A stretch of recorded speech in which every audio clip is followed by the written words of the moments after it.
വിശ്വാസികളുടെ അല്ലെങ്കിൽ ഭക്തന്മാരുടെ മനസ്സ് വായിക്കുന്ന, ഭാവി മുൻകൂട്ടി പ്രവചിക്കുന്ന ആൾദൈവങ്ങൾ നിങ്ങൾ കണ്ടിട്ടുണ്ടായിരിക്കും. ഒരു മെന്റലിസ്റ്റ് ചെയ്യുന്നത് എന്താണ്? പ്രവചനം തന്നെയാണ് ഒരു മെന്റലിസ്റ്റ് ചെയ്യുന്നത്.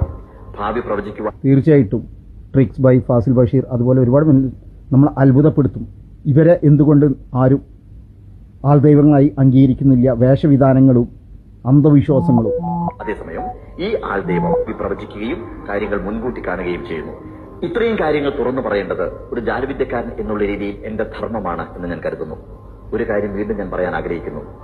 ഒരു ആൾദൈവത്തെയും വളർന്നു വലുതായി കഴിഞ്ഞാൽ നമുക്കൊന്നും ചെയ്യാൻ സാധിക്കില്ല.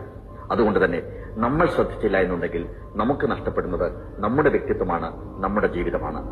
ഇത്തരം ആൾദൈവങ്ങൾ കെട്ടിയുയർത്തിയ ആശ്രമങ്ങളിൽ, അരമനകളിൽ മയക്കുമരുന്നിന്റെ സ്വാധീനം കൂടി വളരെയധികമുണ്ട്. ഒരു ചെറുവിരൽ അനക്കാൻ പോലും നമുക്ക് സാധിക്കില്ല. കാരണം രാഷ്ട്രീയ കക്ഷികളെ പോലും അവർ വിലക്കെടുത്തിരിക്കുകയാണ്. അതുകൊണ്ട് നമ്മളെ സംരക്ഷിക്കേണ്ടത്